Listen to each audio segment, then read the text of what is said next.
होता है। पहले वो देखिए कि संख्याएं अलग अलग रूप में हो तो उनको पहले एक ही रूप में कर लेना होता है। जैसे उदाहरण के तौर पर किलोमीटर, मीटर, घंटा, minute, minute second, litre, millilitre, घंटा, मिनट, इस प्रकार से कोई भी संख्या हो तो उनको एक ही रूप में करके हम सवालों को हल करते हैं। ज्यादा ये देखा गया है और सुविधा के तौर पर भी जो छोटी इकाई होती है उसमें करके सवाल को हल करना चाहिए। अब हम एक उदाहरण के तौर पर हम कोई संख्या लेते हैं। देखिए, एक संख्या हमारी है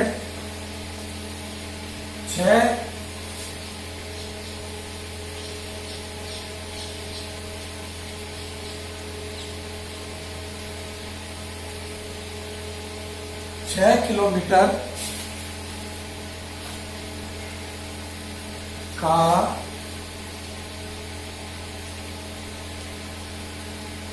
500 मीटर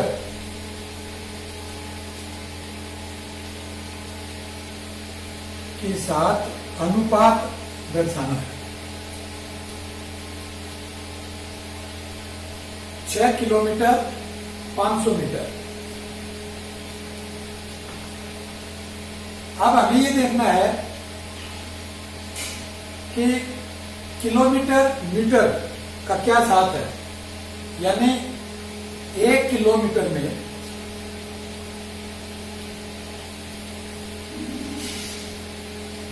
1 किलोमीटर बराबर 1000 मीटर होते हैं। ये चीज हमें पूरी ध्यान में रखनी है और इसी से ये सवाल हल होगा। अब बड़ी इकाई किलोमीटर, छोटी इकाई मीटर। अब इसको किलोमीटर को मीटर में बदल करके हम अनुपात बनाएंगे।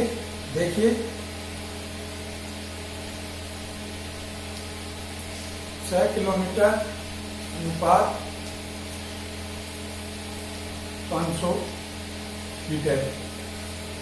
अब 1 किलोमीटर बराबर 1000 मीटर है, तो अब इस 6 किलोमीटर को किलोमीटर बराबर यानी 6 गुना में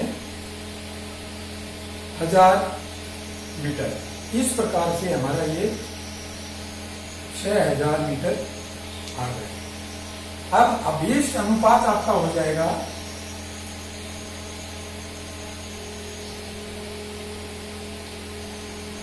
बराबर 6000 अनुपात 500। अब देखिए, इकाई के अंक दोनों में अगर सिफर हैं, 1 है या 2 है या 3 है, उनको सरल कर लो। जैसे 2 है, इसमें दोनों कट गया। अब ये आ गया आपका 60 अनुपात 5। अब एक ही संख्या से दोनों पूरे विभाजित हो जाने चाहिए।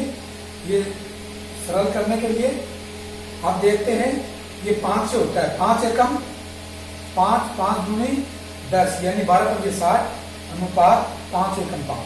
तो ये हमारा अभीष्ट अनुपात 12.1 हमें ज्ञात हुआ। तो 6 किलोमीटर का 500 मीटर के साथ अनुपात हमारा 12.1 का अनुपात हो जाएगा।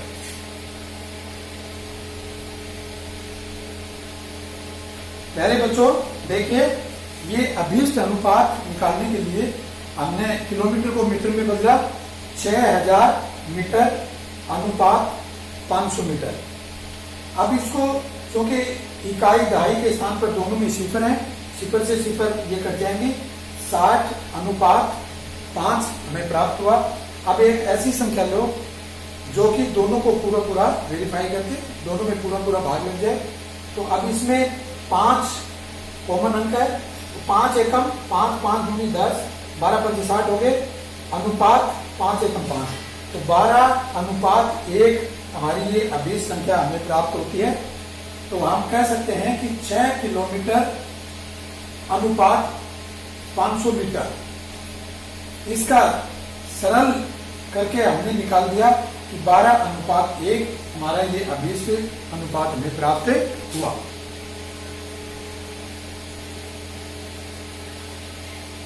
प्यारे बच्चों, आगे देखिए दूसरा सवाल, जिसमें कि x का मान ज्ञात करना होता है। ये अनुपात समानुपात की संख्याएं हैं। अब इसमें देखिए 3:25 समानुपात x अनुपात 15। अब ये आनुपातिक संख्याओं को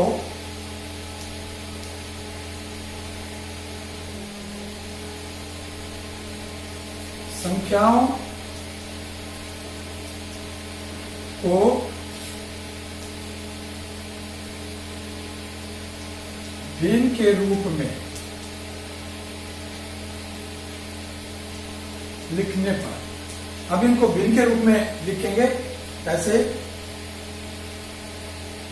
3/25 बराबर x/15। अब ये भिन्न के रूप में लिखी जा चुकी है। अब यहां लिखेंगे वज्र गुणा करने पर,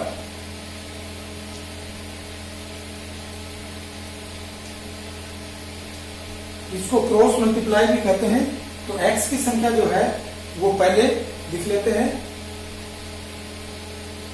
x गुणा 25 बराबर 3×15, क्योंकि ये जोड़े की संख्या है। अब इसमें हमें तो x के बराबर संख्या ज्ञात करनी है, इसलिए x बराबर जो ज्ञात करना होता है वो बराबर के बाईं साइड में लिखते हैं। ये जोड़े की, इसलिए ये संख्या पिछड़नी, और पिछड़ने वाली जो संख्या है वो हमेशा नीचे हर में आती है।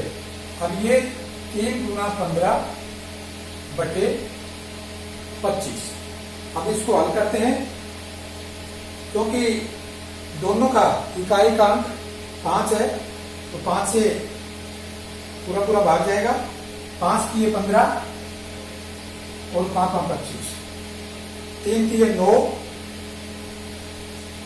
9/5, यानी x बराबर 9/5 या 1.8, ये हमारी अभीष्ट संख्या प्राप्त हुई। x बराबर यहाँ 1.8 ये आएगा।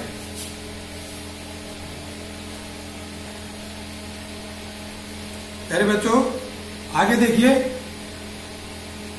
अनुपात ज्ञात करना। अब ये रुपए पैसे से है, 60 पैसे का 3 रुपए से क्या अनुपात होगा? तो जैसा कि अभी बताया गया था आपको कि पैसे और रुपए का जो अनुपात है, उसमें ये देखिए, इसमें छोटी इकाई पैसा, बड़ी इकाई रुपया।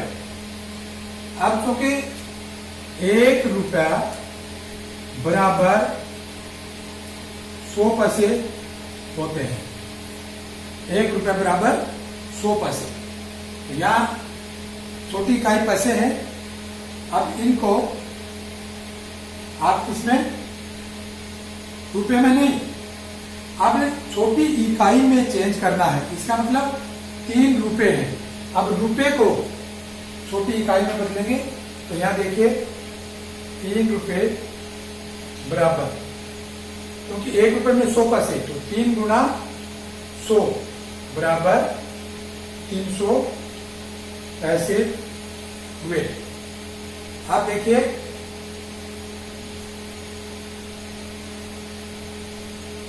300 अनुपात 7, 300 पैसे यानी 3 रुपए के 300 पैसे 60 पैसे।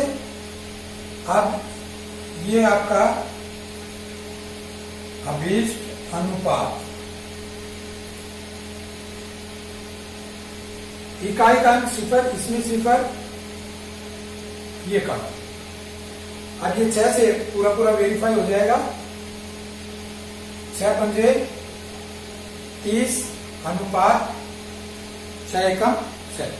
इस प्रकार से हमारा ये अभिष्ट अनुपात 5:1 प्राप्त हुआ। 60 पैसे का 3 रुपए से ये 5:1 का अनुपात हमें ज्ञात होता है। अगला सवाल इसी क्रम में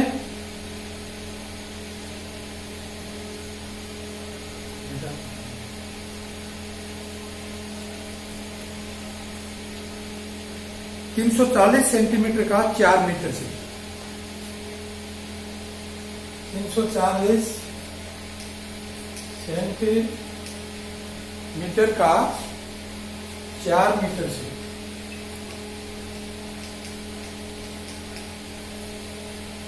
क्योंकि मीटर को सेंटीमीटर में बदलते हैं। 1 मीटर बराबर 100 सेंटीमीटर। आपको विशेष रूप से इस बात को ध्यान में रखना है। 1 मीटर बराबर 100 सेंटीमीटर। तो छोटी इकाई में बदलना होता है। बड़ी इकाई 4 मीटर बराबर 4 गुना 100 बराबर 400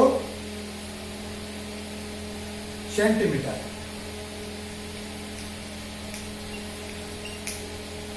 अब देखिए 340 अनुपात 400 ये सेंटीमीटर। 340 centimetre 400 centimetre. इकाई का अंक सुपर से सुपर करके। अब इसका इकाई का अंक 0, इसका 2 4 है। 2 से पूरा पूरा भाग जा रहा है।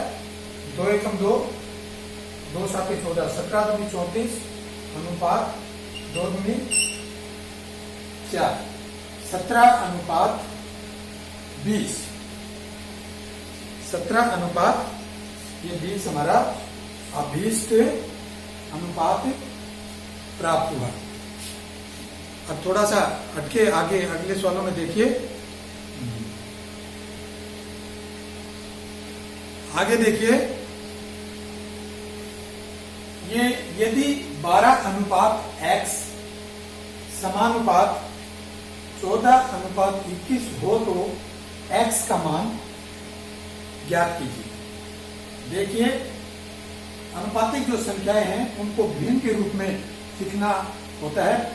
प्रथम स्टेप है ये, तो यहां लिखेंगे अनुपातिक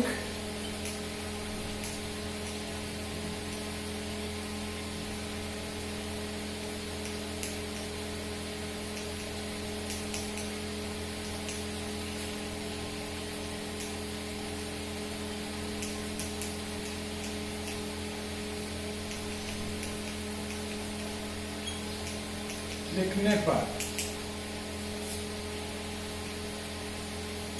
12/x 14/21 वज्र गुणा करने पर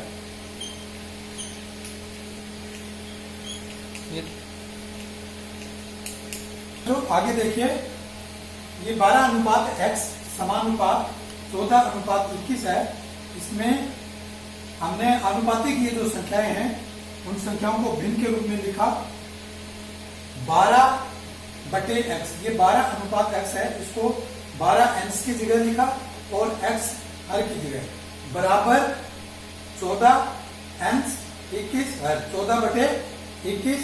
अब इनके क्रॉस मल्टीप्लाई करेंगे यानी वज्र गुणा। वज्र गुणा का मतलब होता है आड़ी गुणा कर सकते हैं, तिरछी गुणा कर सकते हैं, कह सकते हैं। देखिए इसमें x का लेते हैं पहले।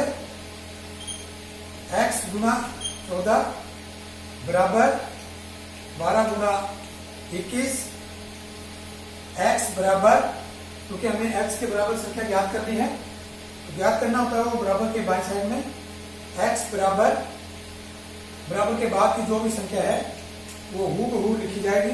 12 गुना 21 बटे जो x के साथ वाली संख्या है ग्रुप में वो नीचे आ जाएगी। अब इनको देखिए किसी एक ही संख्या से अंश की और हर की संख्या वेरीफाई हो रही है क्या। अब 7 का एक ऐसा पढ़ा बनता है, 7 ये 21, 7 दूनी 14। अब 2 से ये 12 कट जाता है, 2 6 12, 6 ये 18। अभीष्ट संख्या यानी अभीष्ट संख्या यानी x बराबर 18 प्राप्त हुआ। 12 अनुपात 18 समानुपात 14 अनुपात 21। अब हम x के स्थान पर 18 लिख करके इनको जब और आगे थोड़ा बढ़ाएंगे यानी सरल करेंगे तो दोनों का अनुपात जो है वो बराबर बराबर आएगा। तो आप ये समझ लें कि भाई x के बराबर जो हमारा 18 आया है, ये इन दोनों का अनुपात निकालने पर अनुपात बराबर आता है। तो हम कह सकते हैं कि हमारा सवाल ये सही है। आप संतुष्ट यहां हो सकते हैं, क्योंकि सरल करके हम देखेंगे तो दोनों का अनुपात 1 आएगा। तो ये मान लो कि हमारा सवाल सही है। प्यारे बच्चों, ये अनुपात समानुपात का आज के टॉपिक बेसिक रूप में थे। अब आगे इसका अगला रूप हम लेकर के आएंगे। आशा है आप इनको रेगुलर देखते रहें, लाइक करें, कमेंट करें। धन्यवाद।